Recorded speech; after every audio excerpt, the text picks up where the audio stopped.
Friends of class 6, welcome to your online class. This is your English grammar class, and today we are going to continue our second chapter. In last turn we will consider some phrases and the exercise of phrase, and today we will discuss about clause. What is clause? So, a clause is a group of words which is made up of a verb and its object and may or may not contain a subject. Clause हमारा क्या होता है? जैसा कि हमने phrase में पढ़ा था, फ्रेज़ क्या होती है कि एक ग्रुप ऑफ वर्ड्स होता है, एक सेंटेंस तो होता है लेकिन उसकी कोई सेंस नहीं निकलता, उसका कोई मीनिंग नहीं होता है। ऑपोजिट में हमारा क्लॉज क्या होता है? ये भी एक ग्रुप ऑफ वर्ड है जहाँ पे जो सेंटेंस होता है, हमारे जो वर्ड्स होते हैं, वर्ड्स के जो ग्रुप होते हैं जिसको हम सेंटेंस कहते हैं, वो एक कंप्लीट सेंस देते हैं, उसका कुछ ना कुछ मतलब निकलता है। ठीक है। और जो हमारा क्लॉज होता है वो वर्ब से मिलकर बना होता है, यानी कि क्लॉज में वर्ब होना बहुत ज़रूरी है, वर्ब से ही हमारा क्लॉज बनता है। और जो उसका ऑब्जेक्ट होता है वो कभी हमारा सब्जेक्ट की तरह लिया जाता है और कभी हमारा सब्जेक्ट ऑब्जेक्ट की तरह लिया जाता है। ये चीज़ें हम जब एक्सरसाइज को अपने करेंगे तो वहाँ पे ज़्यादा क्लियरली आप देख सकोगे। अभी आप इतना जान लो कि क्लॉज हमारा क्या होता है। Clause is a sentence which gives us a complete sense. Clause एक सेंटेंस होता है, यानी कि एक ग्रुप ऑफ वर्ड्स होते हैं जिसका एक कंप्लीट सेंस निकलता है, जो कि वर्ब से मिलकर बना होता है। ओके, आइए हम कुछ एग्जाम्पल देखते हैं। When I heard a disturbance, I dropped the files that I had been examined. जब मैंने कुछ आवाज़ सुनी तो मैंने जो मेरे हाथ में फ़ाइल थी वो गिर गई, जिसको कि मैं एग्ज़ामिन करने के लिए ले जा रही थी। तो यहाँ पे देखिए आपका सेंटेंस है जो कि एक कंप्लीट सेंस दे रहा है, उसका एक मतलब निकल रहा है। The glass slipped from my hand and shattered on the floor. क्या है? जो ग्लास है शीशे की, वो मेरे हाथ से छूट गई और ज़मीन पर गिरकर फैल गई, यानी कि टूट कर फैल गई। यहाँ पे देखिए एक जो पूरा सेंटेंस है उसका एक कंप्लीट सेंस निकला है, उसका कंप्लीट मतलब निकला है। ठीक है।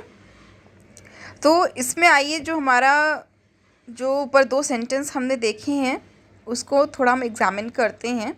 When I heard the disturbance, ये हमारा फर्स्ट पार्ट है। ठीक है, इसको हम पार्शियल सेंटेंस कहते हैं क्योंकि हमारा फर्स्ट पार्ट है। इसी तरह सेकंड वाले में है आपका, देखिए सॉरी, फिर हमारे देखिए उस कॉमा के बाद एक और है आई ड्रॉप्ड द फाइल्स। फिर क्या है? हम I dropped the files and third one is that I had been examine. The second sentence has two such segments. जो हमारा सेकेंड सेंटेंस है वो भी दो सेगमेंट्स देता है। क्या है? A glass slipped from my hand. This is your first segment, and shattered on the floor. That is your second segment. Okay. So we have an exercise of phrase and clause. That is exercise D. Read the following groups of words and identify whether they are phrase B or clause C. Having put on his shoe. इसमें आपको बताना है 1 से लेकर 10 तक आपका कुछ sentence दिए हैं जिसको कि आपको बताना है कि कौन सा फ्रेजेस है और कौन सा आपका क्लॉज है। Having put on his shoes, ये आपका हो जाएगा। देखिए कोई सेंस निकल रहा है। हैविंग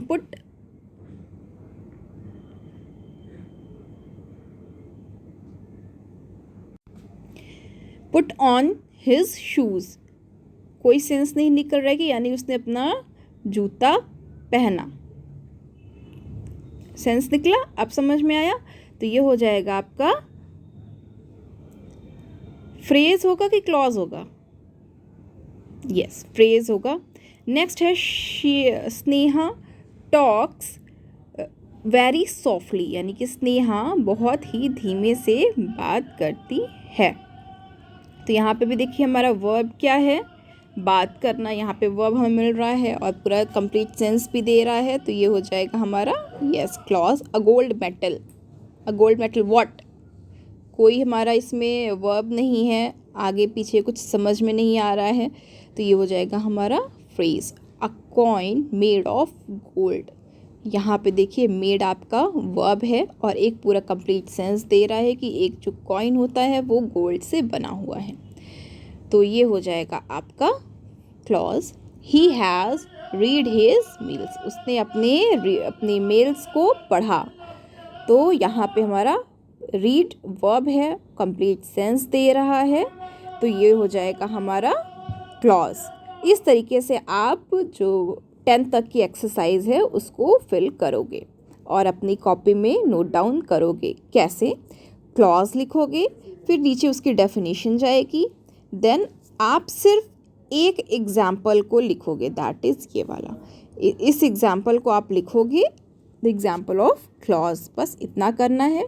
फिर आएंगे आप लोग एक्सरसाइज पे, एक्सरसाइज डी डालोगे, आप लोग डी लिख के पूरा लिखोगे और इसको जैसा भी मैंने बताया है उस तरीके से अपनी कॉपी में लिखोगे।